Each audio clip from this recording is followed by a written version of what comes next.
Hey mon bon ami, si tu veux soutenir la chaîne, je t'invite à le faire gratuitement sur YouTube. Tu regardes une petite pub de 30 secondes et ça nous fait gagner un peu de sous. Merci beaucoup et que la passion te guide. Ouais. Salutations tête de nain, c'est moi le chef et aujourd'hui on va enfin parler de Dragon Ball Super Broly. Le dernier film Dragon Ball, même le premier film Dragon Ball Super finalement, qui va enfin sortir en France au mois de mars, le 13 mars si je dis pas de conneries, mais on a eu une vague d'avant-première un peu surprise dans toute la France, et on avait une chez moi à Brest, donc j'ai pris ma place, et je suis allé le voir avec mon frère et Viol mes 10 ans. Donc je vais donner mon avis sur ce film. Alors dans un premier temps, je vais essayer de pas trop spoiler, puis après je vais spoiler comme un bâtard, je vais essayer de décortiquer un peu le film. Bon, alors oui, j'ai aimé le film. J'ai kiffé, je me suis amusé devant le film, parce qu'au fond de moi, il y a un petit gamin, un petit fanboy au fond de moi, que quand il voit une animation stylée avec Broly et Gogeta qui se foutent sur la gueule, et ben il kiffe comme un gamin. Il kiffe comme un gamin et c'est bien normal parce que c'est un peu fait pour ça quelque part. Donc j'ai aimé le film parce que visuellement, le film apporte réellement quelque chose à l'univers Dragon Ball. C'est-à-dire que là, cette fois-ci, on passe dans le Dragon Ball nouveau, on passe dans une nouvelle ère Dragon Ballesque. L'animation est aux petits oignons. Bon, il y a deux petits chouïas de caca qui se baladent par-ci par-là dans le film, mais globalement, on est sur une mise en scène complètement réinventée. Une gestuelle, une chorégraphie Dragon Ball complètement réinventée. Les combats qu'on a vus dans ce film, on n'a jamais vu ça dans Dragon Ball. Voilà, il y a des prises de risque au niveau mise en scène, les plans, il y a des nouveautés dans les plans que je vais pas trop spoiler. Bon, si je peux te dire qu'il y a un moment, il y a une vue subjective, un truc qu'on n'a jamais vu dans Dragon Ball qui est plutôt stylé. Il y a des mouvements de caméra de tous les sens, c'est limite épileptique mais toujours jouissif. Non franchement l'animation, le chara-design annonce vraiment le début d'une nouvelle ère pour Dragon Ball. Franchement visuellement le film est très très beau, très joli, c'est coloré, c'est dynamique, c'est puissant, il y a cette idée encore très bien exploitée que je pense que c'est ça qui était balèze dans Dragon Ball, c'est cette petite dimension épique, des mesures épiques. Et lié avec cette... comment on se disait déjà? C'était quoi l'expression? Lié avec cette puissance évocatrice. Je veux dire, en un plan, tu comprends le truc. Le film repose, pour beaucoup, sur la mythologie. Sur le culte de Dragon Ball. C'est-à-dire même le culte de Broly. On se base principalement dessus pour rendre Broly classe.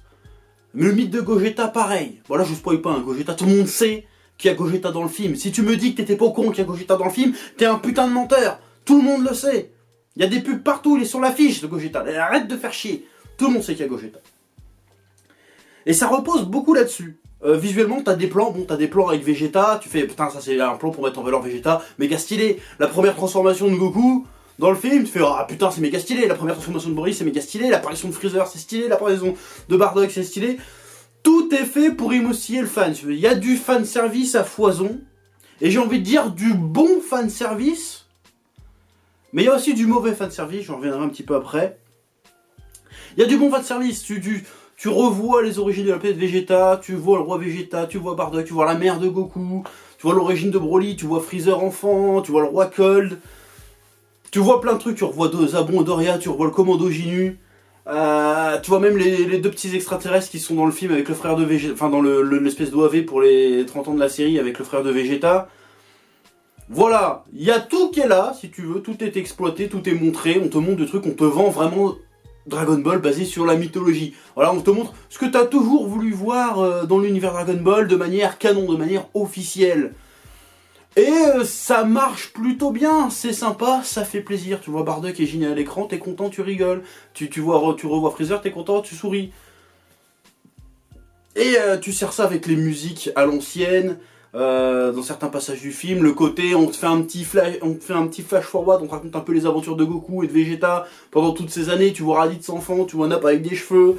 C'est cool, et il y a un début de propos dans le film qui est intéressant, notamment sur le côté la relation Broly Paragus. Avec Paragus qui se barre de la planète parce qu'il est plus ou moins banni, il se retrouve coincé sur une planète déserte avec son fils. Bon, je spoil pas, ça c'est encore dans le scénario, tout le monde le savait. Qui aurait pu être intéressant et qui raconte des choses intéressantes au final, mais le problème du film, finalement, bah je vais parler, et là on va dire que je force avec ça, mais qu'est-ce que ça raconte? Et le problème du film, c'est qu'il commence à te raconter quelque chose vraiment intéressant, hein, notamment cette nouvelle personnalité, cette nouvelle origin story pour Broly, qui commence en étant super intéressante et qui est plein de promesses et qui franchement est un truc jamais vu dans Dragon Ball, qui pourrait être un peu une espèce de reflet de l'histoire de Goku finalement, et sa relation conflictuelle avec son père, tout ça, il y a plein de trucs à exploiter super intéressants, et ça commence à les exploiter, puis arrivé à 40 minutes du film, bah on s'en fout. Non, on s'en fout, c'est que de la bagarre. C'est que de la bagarre, bagarre sur bagarre. Or, de la superbe bagarre, t'as l'impression d'être dans un grand 8, t'as l'impression d'être à Space Mountain de Dragon Ball. Ça virevolte de tous les côtés, ça explose de tous les côtés, le son de design est très travaillé, t'as l'impression que chaque patate, tu te la manges dans la gueule. Franchement, tu t'ennuies pas devant le film, tu t'amuses, t'es obligé, t'es là, t'en prends tellement plein la gueule, t'es émerveillé, t'es choqué, oh putain, tu regardes de tous les côtés. Voilà, c'est épileptique, t'en prends plein la tronche, vraiment, tu t'amuses. Mais, il y a les gamins, fans de Dragon Ball au fond de moi, mais il y a aussi l'oracle de la passion, et l'oracle de la passion, bah il est qu'à moitié content. Il est qu'à moitié content parce que, encore une fois, et ça commence à être une habitude avec Dragon Ball Super, même si là ça a l'air d'aller un peu plus loin qu'un Battle of God ou qu'un Fukatsu no F, et ben ça arrête de raconter quelque chose. Au bout d'un moment, ça ne raconte plus rien, c'est juste de la bagarre. C'est juste de la bagarre. Et encore, entendons-nous bien, tu peux tout à fait faire des scènes d'action et faire en sorte qu'elles racontent quelque chose dans la relation des personnages, un truc comme ça. Et c'est ça que Dragon Ball faisait très bien dans le manga et même dans l'animé de base, que depuis Dragon Ball Super, on ne fait plus. Et j'espérais vraiment que ce film l'offrait en fait. Et non, c'est juste de la grosse bagarre, de la bagarre stylée, mais qui concrètement ne raconte rien. C'est un spectacle de danse qu'on regarde en fait. C'est un feu d'artifice. Mais il n'y a aucune symbolique derrière, en tout cas s'il y en a une dans la mise en scène, je ne l'ai vraiment pas ressenti. Il n'y a aucune symbolique derrière, il n'y a aucun véritable enjeu au combat en vérité. Et c'est le problème, pourquoi je me plains que l'histoire est faible? Quand tu as une histoire faible, les enjeux sont faibles, donc le combat a beaucoup moins d'intensité. Malgré, et c'est ça le paradoxe de Dragon Ball Super Broly, c'est que visuellement t'en prends plein la gueule, mais émotionnellement, ben c'est assez creux. J'en avais un peu marre au bout d'un moment.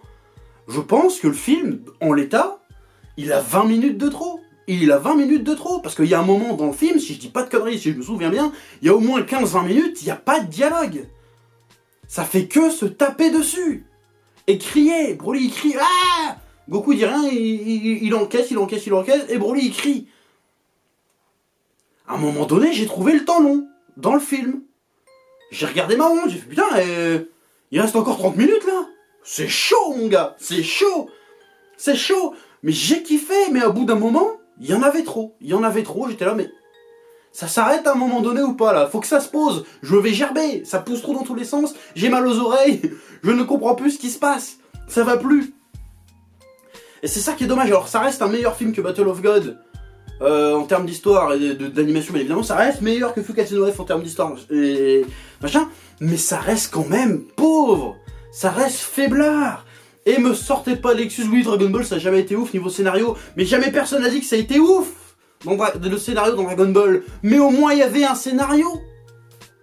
Il y avait un scénario. Gohan Cell ça raconte quelque chose, Goku Freezer ça raconte quelque chose.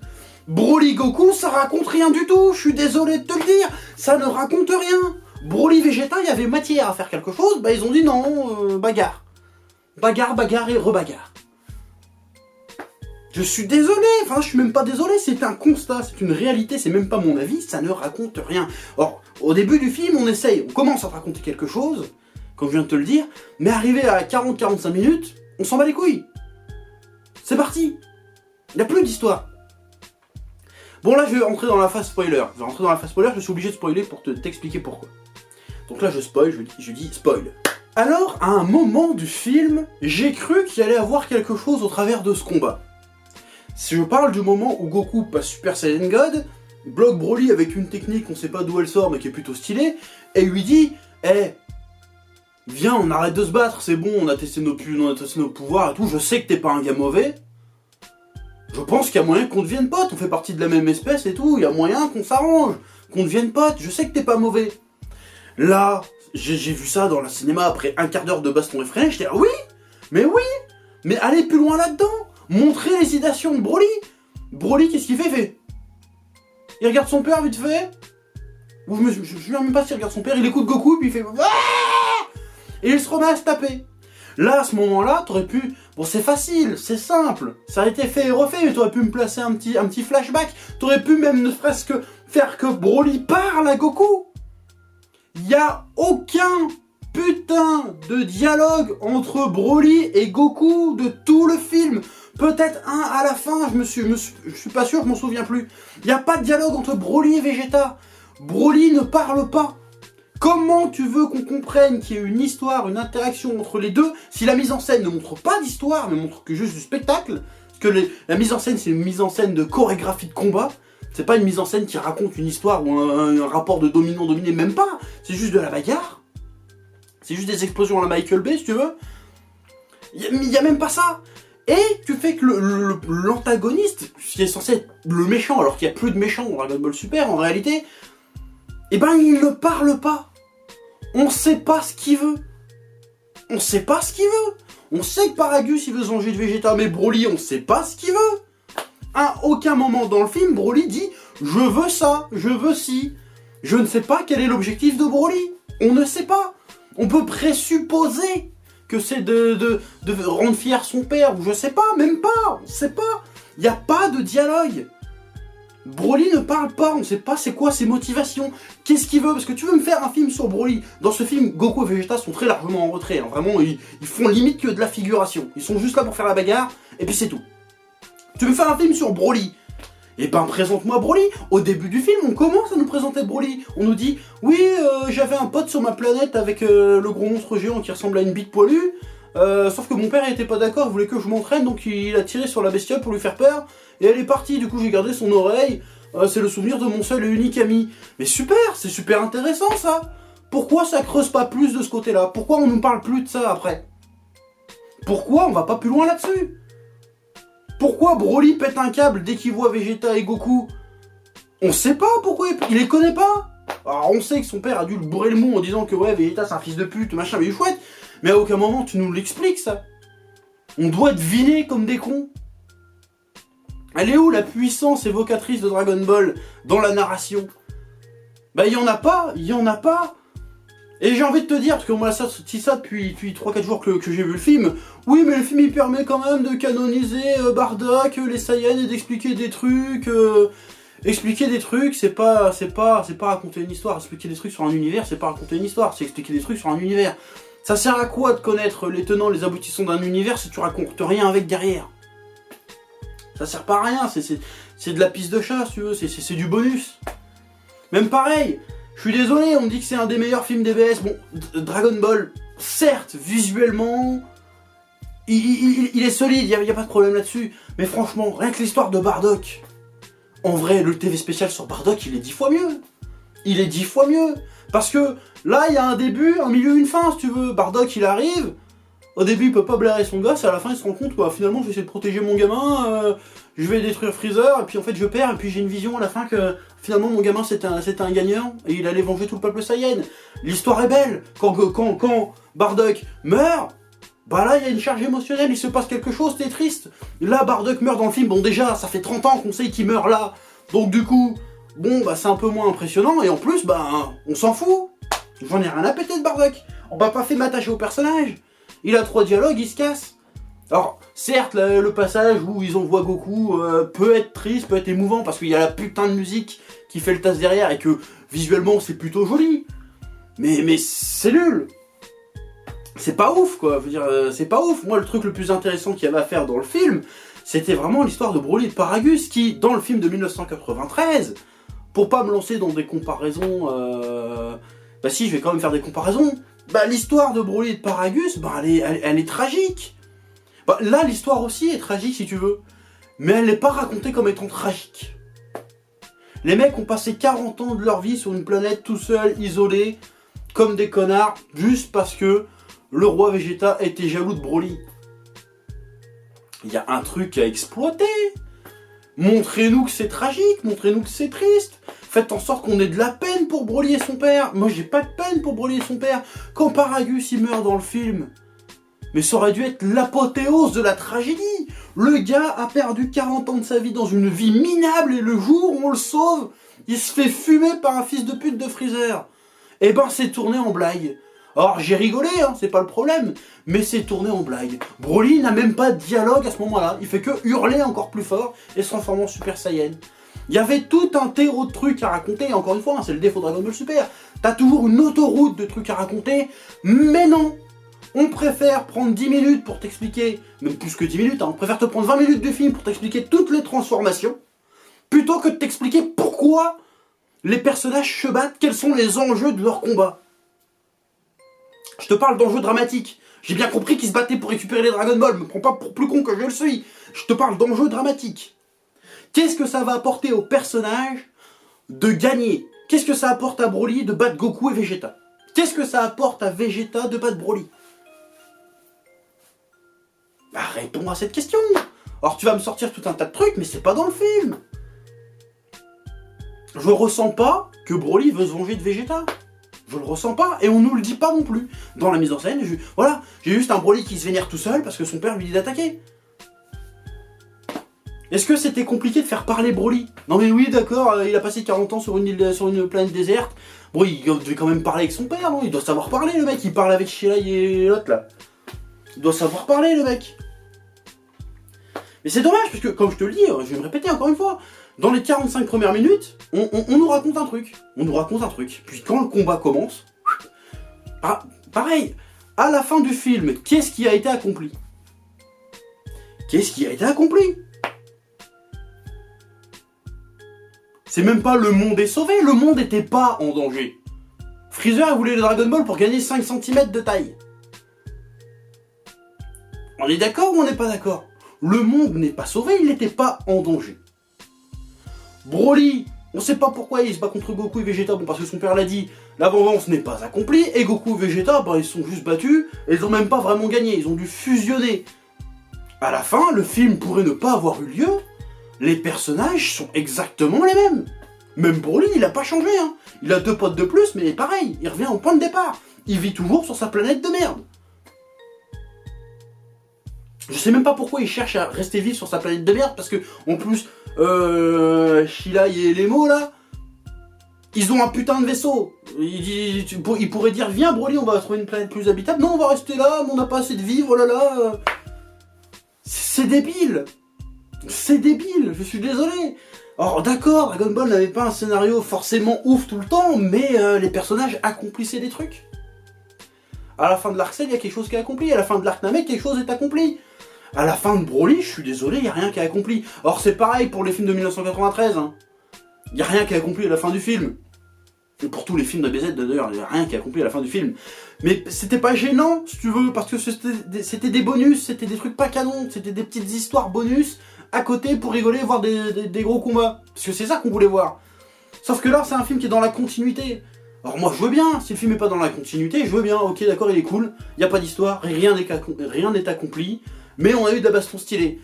C'est un truc pas canon, ça va. Quand c'est une suite et que c'est censé apporter réellement quelque chose, on nous l'a vendu comme ça. Toriyama nous a dit, ah oui, là je vais refaire l'histoire de Broly, mais ça sera plus profond, ça sera plus travaillé, ça sera plus tragique, ça sera beaucoup plus divertissant. Bah je suis désolé, non.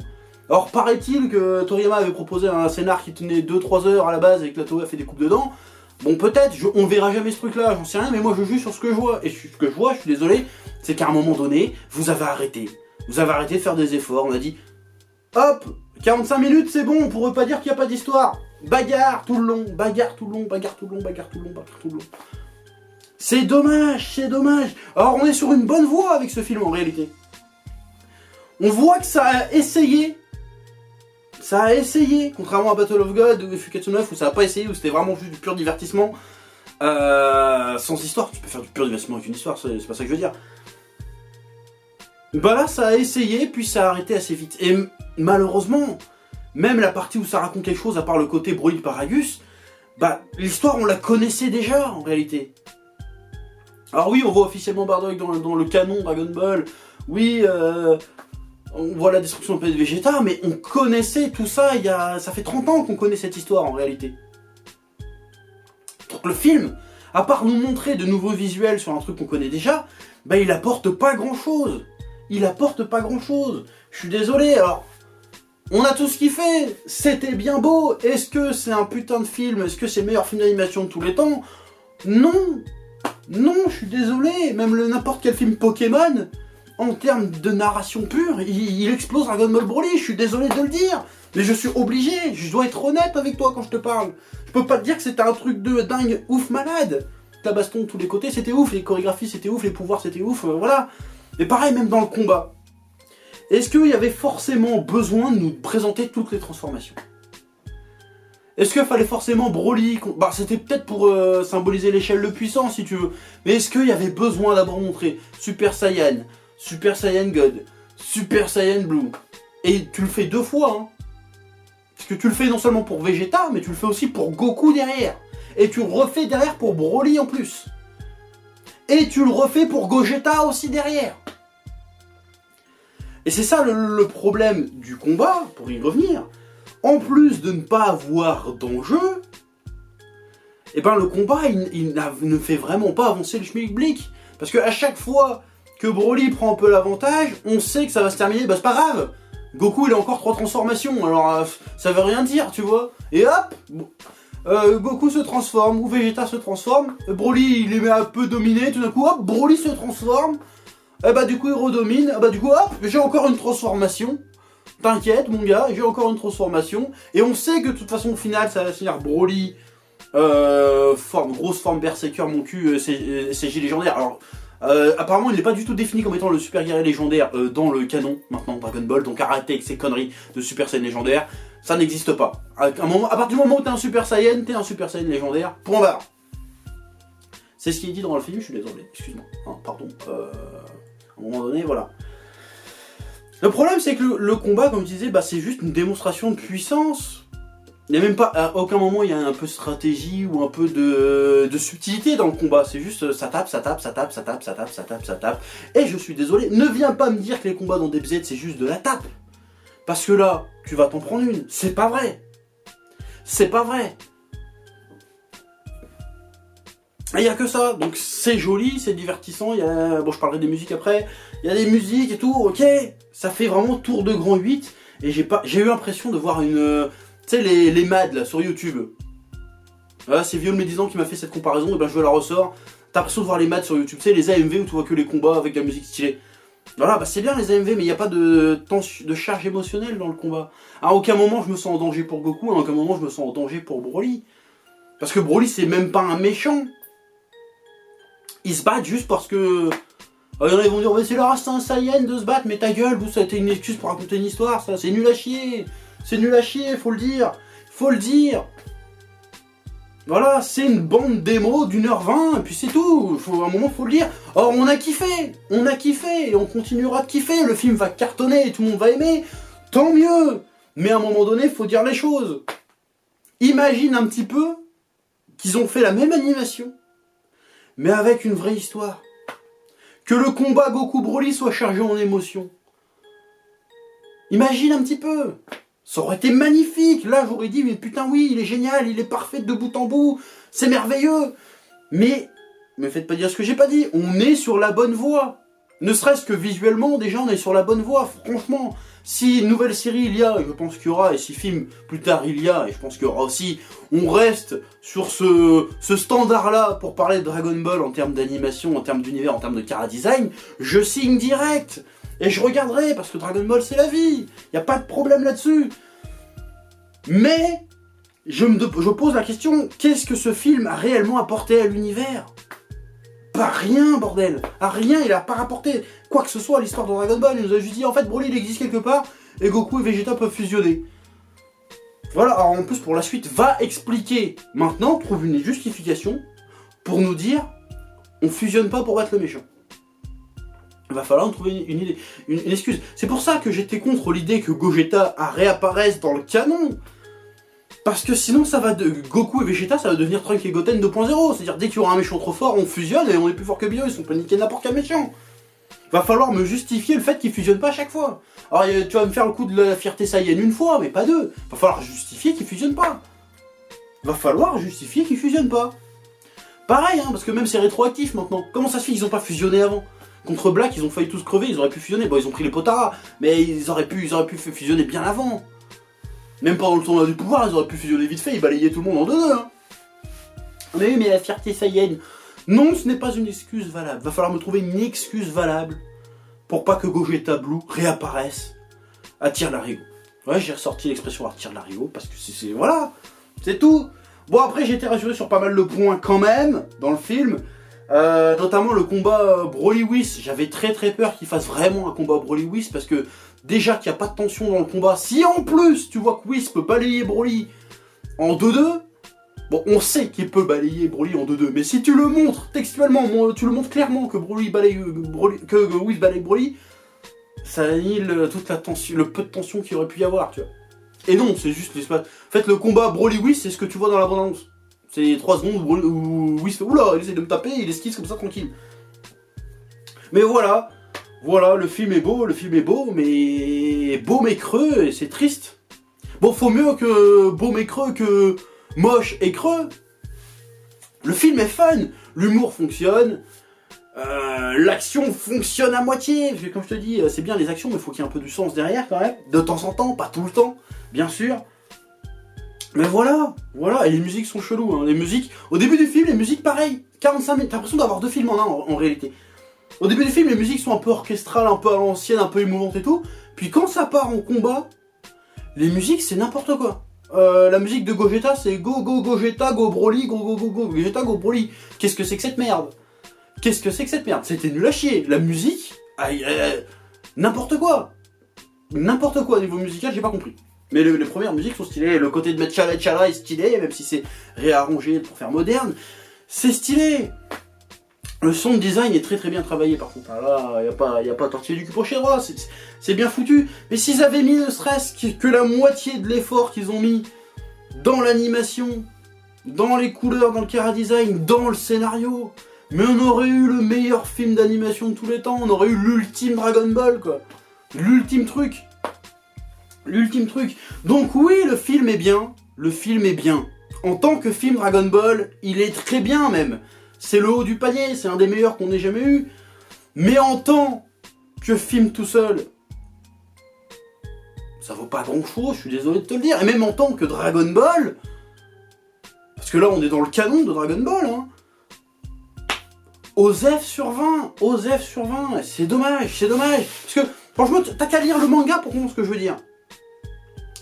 Le manga là actuellement, là, avec Moros, là, est-ce que t'as l'impression que Goku et Vegeta sont différents de avant le tournoi du pouvoir, par exemple? Qu'ils ont accompli quelque chose d'autre, qu'ils ont évolué, qu'ils ont appris un truc? Non, c'est exactement les mêmes. C'est un problème dans un film quand les personnages du début et les personnages à la fin sont exactement les mêmes. Il faut qu'ils aient appris un truc. Même Broly est pareil, il a juste 2 potes de plus, mais à part ça, on n'en sait pas plus sur lui. Il est juste là, je suis Broly, voilà. Bon, à la fin, t'as Kakaroto qui arrive, il y a Goku qui arrive, il fait ouais, tiens, en fait, on est potes. Je sais pas, je croyais que Broly a cru que Goku avait tué son père, mais c'est oublié. On n'en parle plus de Paragus, on s'en fout. Il n'y a pas de conclusion à l'histoire de Broly en fait. C'est juste, en fait, je suis gentil, je vais rester sur ma planète de merde avec mes nouveaux potes et je vais me taper la fille verte. Qui est certainement mineure d'ailleurs, hein, mais c'est pas grave. J'ai 40 balais, ne l'oublions pas.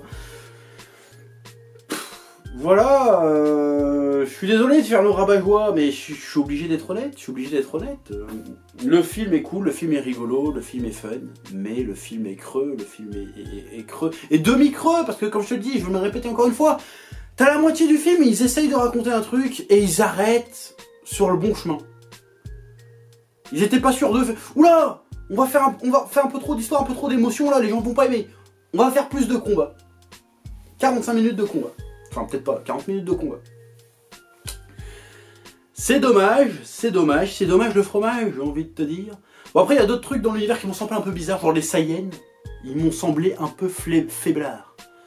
Il y a un concept, voir des guerriers Saiyans, censés être réputés la race la plus sanguinaire de l'univers, qui ont une espèce de fierté, d'orgueil démesuré à se battre à main nue contre des adversaires, en détruisant des planètes, en exterminant des peuples, quand ils voient Freezer, ils essayent de le sniper. Avec des flingues. C'est bizarre. Surtout que Freezer fait « Oh, des guerriers avec 2000 de puissance, ils sont très forts. » Mais ils ont des flingues, les enculés. Des putains de flingues. C'était très bizarre. C'était très bizarre. C'était chelou. Ça m'a un petit peu perturbé, je t'avoue. Pareil, à la fin, le coup des Dragon Ball. Quand Sheila il dit « Ouais, ramène Broly sur sa planète natale. » Enfin, non, même pas natale, sur sa planète d'origine, sinon on le ramène sur la planète Vegeta qui n'existe plus, donc ça aurait été un peu con. Ça a choqué personne que le dragon fasse qu'un seul vœu. Et qu'il se casse. Il est censé avoir 3 vœux, hein. Excuse-moi, mais il est censé avoir 3 vœux. Ou alors ça a changé entre temps et je suis pas au courant. Il est censé avoir 3 vœux dans les Dragon Ball. Donc, à un moment donné, il faut savoir. Bref, bon, je vais pas tergiverser pendant 10 ans. Bon, après, le caméo de Piccolo est plutôt sympa. Mais si Piccolo a senti qu'il y avait un truc qui se passait, comment ça se fait que Gohan, il est où? Il est en RTT, Gohan, il est en vacances, il est ouais, non, je reste couché. Il a senti le bordel, ouais, c'est bon. Vous me cassez les couilles, je reste couché. Ça aurait pu faire un petit plan de Gohan qui fait oh là là, mon père est en danger. Je ne vais pas y aller, je vais les gêner plus qu'autre chose. J'en sais rien, faire quelque chose, mais bref. Je pense que ce film, c'est une demi-réussite, en fait. C'est une demi-réussite. C'est une réussite technique. C'est une réussite technique, vraiment. Et t'as un début d'histoire, mais t'as pas de fin, t'as pas de conclusion. C'est dommage. Même Freezer, il est jamais réellement menaçant. Par contre, il se fait baltringuer pendant 1 heure avec Broly, il est toujours vivant. Donc Broly, il doit pas être si balèze que ça. Parce que pour pas tuer Freezer au bout d'1 heure, bon, quand même. Ou alors c'est Freezer qui est plus balèze qu'avant. C'est bizarre, il y a plein de trucs un peu chelous, mais après c'est du pinaillage. Moi les échelles de puissance et tout, je m'en fous en réalité, c'est pas le problème, c'est pas le truc qui me gêne le plus. Ce qui me gêne le plus, c'est l'histoire. L'histoire, voilà, c'est con. Donc voilà, Dragon Ball Super, l'un des meilleurs films Dragon Ball, certes, mais pas l'un des meilleurs films, je suis désolé de vous le dire. Mais quand même, il était cool. Voilà, comme d'habitude, je te laisse le soin de dire ce que tu as pensé de cette review et de ce film en commentaire. Voilà, si tu veux te désabonner, les pouces rouges chez là, les désabonnements c'est par ici. Voilà. Je suis désolé de faire le rabat-joie, mais je suis obligé. Ma fonction d'oracle de la passion me l'impose. Voilà. C'était mon avis sur Broly. J'ai envie de dire, on est sur la bonne voie, mais peut faire beaucoup mieux. Parce qu'on a déjà fait beaucoup mieux. Voilà, encore, je vais pas passer 1 heure pour comparer avec l'ancien Broly. Attention, j'ai été mesuré quand même. Voilà, sur ce, je te dis à bientôt pour de nouvelles aventures. Et puis voilà, allez voir le film, parce que bon, on a quand même un film Dragon Ball qui sort en France, c'est pas rien. C'est cool. Ils ont mis le budget, ils ont mis les moyens de faire un truc bien. Mais bon, voilà. J'ai envie de dire, je mets 2 pouces quand même pour encourager. J'encourage à que ça continue et raconter des vraies histoires, s'il vous plaît. Et là, ce sera parfait. On est à ça. On est à ça de la perfection. Du Dragon Ball de la grande époque, on est à ça. Voilà, sur ce, à plus dans le bus. Ouais, cette expression est nulle à chier. Mais voilà, c'est tout. Eh oh, tu vas pas te barrer comme ça, hein? Tu vas laisser un pouce bleu? Un petit pouce bleu, hein? Puis tu regardes aussi les autres vidéos? Parce que voilà, tu t'abonnes? Ouais? Ouais.